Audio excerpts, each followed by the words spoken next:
Hello students, Hindi में हम 8th chapter कर रहे हैं पंचलाइट, जिसके बारे में हमने फर्स्ट वीडियो में थोड़ा बहुत पढ़ा। आज हम लेसन का सेकंड वीडियो पढ़ेंगे। हाँ, सेकंड पार्ट इस वीडियो में पढ़ेंगे। औरतों की मंडली में गुलरी काकी गोसाई का गीत गुनगुनाने लगी। छोटे छोटे बच्चों ने उत्साह के मारे बेवजह शोरगुल मचाना शुरू कर दिया। हाँ, क्या हुआ? औरतों की भी मंडली थी, तो उसमें जो गुलरी काकी थी वो एक गीत गुनगुनाने लगी। और छोटे छोटे, देखो, छोटे बच्चों को तो कुछ पता ही नहीं होता है। जैसे हमारे स्कूल में कि फंक्शन होता है तो पता है ना, आप लोगों को ड्यूटी दी जाती है कि आप बच्चों को संभालना है। इसलिए आपको इसका तो बहुत ही अच्छी तरह से एक्सपीरियंस है कि छोटे बच्चों को तो कुछ फर्क ही नहीं पड़ता है, वो बेवजह का शोरगुल मचाते रहते हैं। सूरज डूबने के 1 घंटा पहले से ही टोले भर के लोग सरदार के दरवाजे पर आकर जमा हो गए। पंचलेट पंचलेट ऐसे। सूरज डूबा मतलब अंधेरा होने से पहले ही सरदार के कई लोग दरवाजे पर आकर पंचलेट पंचलेट करके खड़े रहते हैं। पंचलेट के सिवा और कोई गप नहीं, कोई दूसरी बात नहीं। सरदार ने गुड़गुड़ी पीते हुए कहा, दुकानदार ने पहले सुनाया पूरे 5 कौड़ी 5 रुपया। मैंने कहा कि दुकानदार साहब, यह मत समझिए कि हम लोग एकदम देहाती है, बहुत बहुत पंचलेट देखा है। इसके बाद दुकानदार मेरा मुंह देखने लगा, बोला, लगता है आप जाति के सरदार है। ठीक है, जब आप सरदार होकर खुद पंचलेट खरीदने आए हैं तो जाइए, पूरे 5 कौड़ी में आपको दे रहे हैं। सरदार फिर पंचलेट के सिवा और कोई, सबके मुंह में एक ही बात, पंचलेट पंचलेट, क्योंकि नई चीज़ आई थी। सरदार वो गुड़गुड़ी में होका पीते हुए, पता है ना, वो एक स्टैंड जैसा पड़ा हुआ होता है, पूरे पाइप होता है, उसमें वो पीते हैं। तो दुकानदार ने, वो अपनी बात कर रहे थे कि मैं जब लेने गया तो दुकानदार ने तो पहले बोला कि पूरे 5 कौड़ी और ऊपर 5 रुपया, लेकिन उन्होंने कहा कि मैंने दुकानदार से कहा कि क्या आप हमें एकदम देहाती यानी कि गंवार समझते हो ऐसे, कि पंचलाइट हमने बहुत देखा है। फिर दुकानदार ने मुंह देखा और उनको कहा कि अगर आप सरदार हो के आप खुद आए हो लेने के लिए तो मैं पूरे 5 कौड़ी में आपको देता हूँ। दीवान जी ने कहा, अलबत्ता चेहरा परखने वाला दुकानदार है। पंचलेट का बक्सा दुकान का नौकर देना नहीं चाहता था। मैंने कहा, देखिए दुकानदार साहब, बिना बक्सा पंचलाइट कैसे ले जाएंगे? दुकानदार ने नौकर को डांटते हुए कहा, क्यों रे, दीवान जी की आंख के आगे धुरखेल करता है, दे दो बक्सा। मतलब कि वो दुकान में जो नौकर था उसको बक्सा यानी कि उसका जो बॉक्स था वो देने की इच्छा नहीं थी, लेकिन फिर दीवान जी ने रजूआत की तो दुकानदार ने उसके नौकर को डांटा और बक्सा देने के लिए कह दिया। टोले के धुरखेल करता है मतलब धोखा देता है, ऐसा होता है। टोले के लोगों के अपने सरदार और दीवान जी के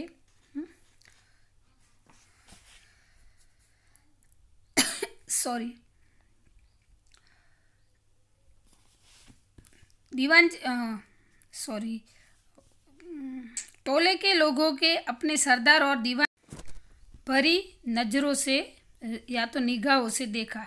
छड़ीदार ने औरतों की मंडली में सुनाया, रास्ते में सन सन बोलता था पंचलेट। फिर टोले के जो लोग थे वो अपने सरदार और दीवान को श्रद्धा भरी निगाहों से देखा। मतलब कुछ रिस्पेक्टेड जैसा काम होता है तो बड़े लोगों को बोला जाता है। फिर छड़ीदार ने औरतों की मंडली में सुनाया, रास्ते में सन सन बोलता था पंचलेट ऐसे।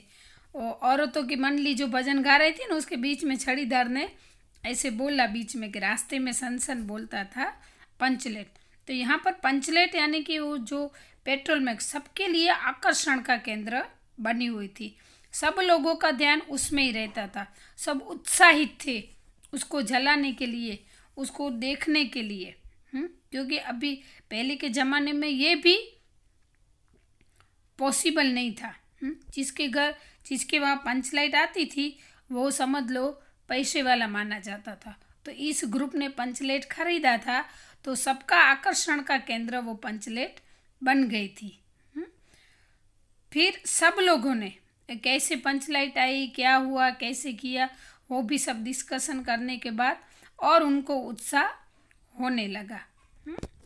अब आगे है, यह बात पहले किसी के दिमाग में नहीं आई थी, सॉरी, लेकिन एक मौके पर लेकिन लग गया, लेकिन लग गया।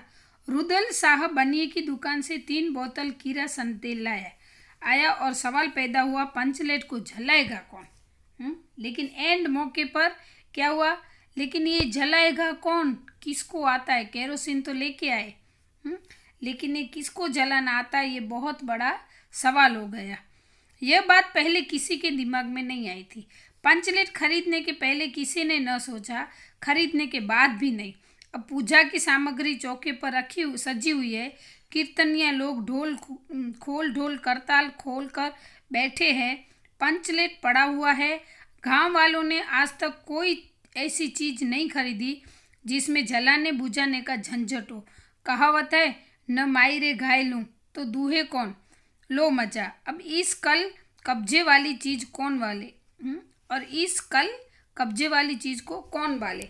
मतलब पंचलाइट जलाना किसी को आता नहीं था, क्योंकि आज तक गांव में ऐसी कोई चीज ही नहीं आई थी। इसमें कहावत दी गई है कि अगर गायें न हो तो फिर दोहना नहीं आता है, ऐसा इसका कहावत का मतलब होता है। तो फिर अभी ये कौन करेगा? और अब ऐसी तो कोई चीज किसी के पास थी ही नहीं कि उसको भी जलाना आता हो। ये बात नहीं कि गांव भर में कोई पंचलेट बालने वाला नहीं, हर एक पंचायत में पंचलेट है, इसके जलाने वाले जानकार है। लेकिन वो ये क्या कि गांव में है, हर एक पंचायत में पंचलेट है, कि बालने वाला मतलब जलाने वाला कोई नहीं है, ऐसा नहीं है। हर जितनी भी पंचायत है गाँव में सबके वहाँ पे पंचलेट है, लेकिन जलाने वाला जानकार है। लेकिन सवाल ये है कि पहली बार नेम टेम करके शुभ लाभ करके दूसरी पंचायत के आदमी की मदद से पंचलेट जलेगा। उनकी पंचायत में फर्स्ट टाइम आई थी। ऐसे अलग अलग ग्रुप थे, वैसे मैंने आपको पहले बताया। तो दूसरों के वहाँ पे थी, लेकिन ये इज्जत का सवाल था कि चीज लाए हैं और दूसरे पंचायत वालों को हम बोलें कि आप लोग हमें जला के दो, ऐसा तो ये तो हमारी बुरी, मतलब वो लोग हम पे हंसेंगे, ऐसा गांव वाले सोचने लगे। सब कुछ तैयारी हो चुके थे, कीर्तन वाले सब ढोल नगारा जो वो सब कीर्तन करने की सामग्री है वो सब तैयारी हो गई थी, सिर्फ पंचलेट जलाने की बात ही बाकी थी। फिर अभी कौन जलाएगा, ऐसा सवाल हो गया। लेकिन दूसरी पंचायत से मदद लेना किसी को मुनासिब नहीं लगा। इससे तो अच्छा है कि पंचलेट पड़ा रहे, जिंदगी भर ताना कौन सहे। बात बात में दूसरे टोले के लोग कूट करेंगे, तुम लोग का पंचलेट पहली बार दूसरे हाथ से जला ना। न पंचायत की इज्जत का सवाल है, दूसरे टोले के लोगों से मत करिए। फिर सबने डिसाइड किया कि अगर हम दूसरे लोगों से करेंगे तो सब ऐसा सोचेंगे, देखो पंचलेट आपकी थी और जलाया तो किसी ने, ये तो पंचायत के यानी कि ग्रुप के इज्जत का सवाल था। तो ऐसा हम नहीं करेंगे। चारों ओर उदासी छा गई, अंधेरा बढ़ने लगा। किसी ने अपने घर में आज डिबरी भी नहीं जलाई थी। आज पंचलेट के सामने डिबरी कौन बालता है? सबने फिर पहले क्या होता था कि डिबरी, जो मैंने आपको बताया कि कांच की बोतल में केरोसिन डाल के उसके ढक्कन के ऊपर होल करके एक डोरी डाली जाती है। फिर जो डोरी है, जैसे हम दिया जलाते हैं तो डोरी केरोसिन के अंदर रहती है, मिट्टी के तेल के अंदर, फिर वो जलती है। तो आज गांव में ये इतने खुश थे ये लोग, इस पंचायत वाले, कि उन्होंने अपने घर में डिबरी भी नहीं जलाई थी कि नहीं इतनी अच्छी पंचलाइट आएगी तो हमें डिबरी जलाने की कोई डिबरी कौन बालता है, यानी बालना यानी कि जलाना। तो कौन जलाएगा? तो सब लोगों को पंचलाइट का जो उजाला होता है उसमें रहने का उत्साह था। तो किसी ने भी अपने घर पे भी ये सहूलियत नहीं की कि अंधेरा होगा तो चलो हम ये करें, क्योंकि उनको उत्साह ही था। कौन सा एक नया उत्साह था कि पंचलाइट हमारे पंचायत में आई है, हम लोग जलाएंगे और इसके उजालों से तो बहुत ही रोशनी फैल जाएगी, मतलब उसके रोशनी पूरे वहाँ पे फैल जाएगी और हमारे कीर्तन वाले कीर्तन करते जाएंगे ऐसी रोशनी में, तो हम सबको भी मजा आएगा और गांव वालों को भी अच्छा लगेगा।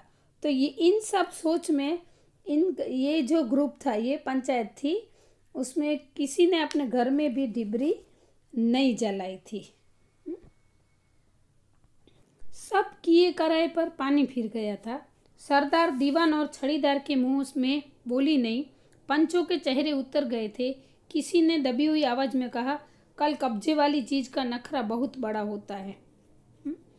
मतलब वो उसमें कहने वाले बहुत जन होते, सबका चेहरा उदासी से छा गया। अंधेरा बढ़ने लगा। अभी छड़ीदार भी कुछ बोल नहीं सकते थे। पंचों के चेहरे उतर गए थे। फिर किसी ने धीरे से ऐसे बोला कि कल कब्जे वाली चीज़ का नखरा बहुत बड़ा होता है। मतलब जो ये होती है ना, जो हमारे पास नई चीज़ आती है ना, उसका तो नखरा होता है, ऐसा नहीं होता है, वैसा नहीं होता है, उसको जलाने ये सब होता है। एक नौजवान ने सूचना दी, राजपूत टोली के लोग हंसते हंसते पागल हो रहे हैं। कहते हैं कि कान पकड़कर पंचलेट के सामने 5 बार उठो बैठो तुरंत जलने लगेगा। मतलब जो दूसरी टोली थी, दूसरी पंचायत थी, वो लोग हंस रहे थे। क्योंकि उनके लिए एक मजाक का ये मजाक बन गया था कि इस पंचायत वालों ने पंचलेट ली लेकिन उनको जलाना नहीं आता था। तो उन लोगों ने मस्ती में क्या कहा पता है इन लोगों को, कि एक काम करो, आप लोग इस पंचलेट के सामने उठक बैठक करो कान पकड़ के, तो खुद अपने आप ये पंचलेट जल जाएगी। ऐसे पंचों ने सुनकर मन ही मन में कहा, भगवान ने हंसने का मौका दिया है, हंसोगे नहीं, हंसेंगे नहीं। एक बूढ़े ने आकर खबर दी, रुदल साहब बनिया बारी बतंगड़ आदमी है, कह रहा है पंचलेट का पंप पूरा जरा होशियारी से देना। हाँ, पंचों ने फिर ये सब मजाक सुनकर मनो ही मन में कहा कि भगवान ने, चलो हंसो, भगवान ने मौका दिया है तो आप भी हंसो, उसमें क्या है। फिर एक बूढ़े ने आकर खबर दी कि रुदल साहब बनिया भारी बतंगड़ आदमी है, कह रहा है पंचलेट का पंप जरा होशियारी से देना। मतलब एक आदमी आकर कहता है कि जो जिस जगह से बनिए की दुकान से लिया है ना, वो भी कह रहा है कि होशियारी से, मतलब वो भी उनकी मजाक उड़ा रहा है कि अगर आपको नहीं आता है तो थोड़ा धीरे से जलाना, ऐसे पंप डालना, ऐसा सजेशन दे रहा था। गुलरी काकी की बेटी मुंडरी ने मुंह में बार बार एक बात आकर मन में लौट आती है। वह कैसे बोले, ये जानती है कि गोधन पंचलेट जलाना जानता है, लेकिन गोधन का हुक्का पानी पंचायत से बंद है। मुंडरी की माँ ने पंचायत में फरियाद की थी कि गोधन रोज उसकी बेटी को देखकर सनम सनम वाला सलीमा का गीत गाता है। हम तुमसे मोहब्बत करते सनम। पंचों की निगाह पर गोधन बहुत दिनों से चढ़ा हुआ था। दूसरे गांव में आकर बसा है गोधन, और अब तक टोले में पंचों के पान सुपारी खाने के लिए भी कुछ नहीं दिया।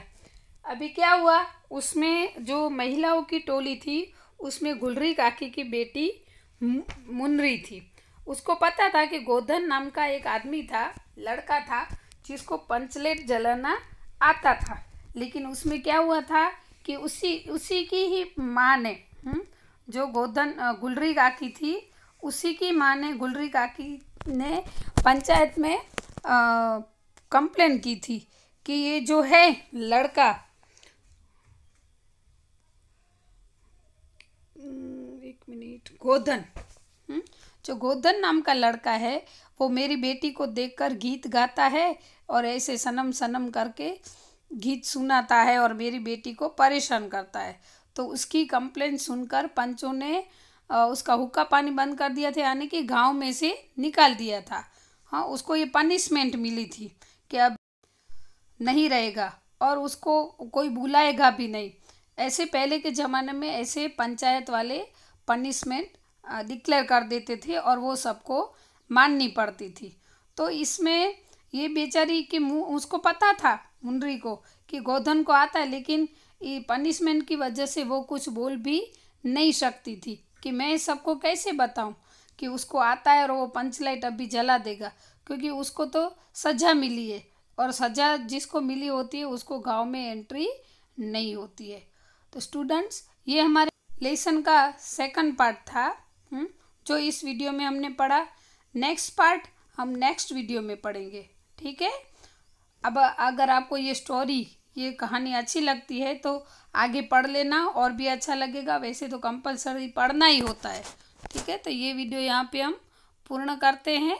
अस्तु।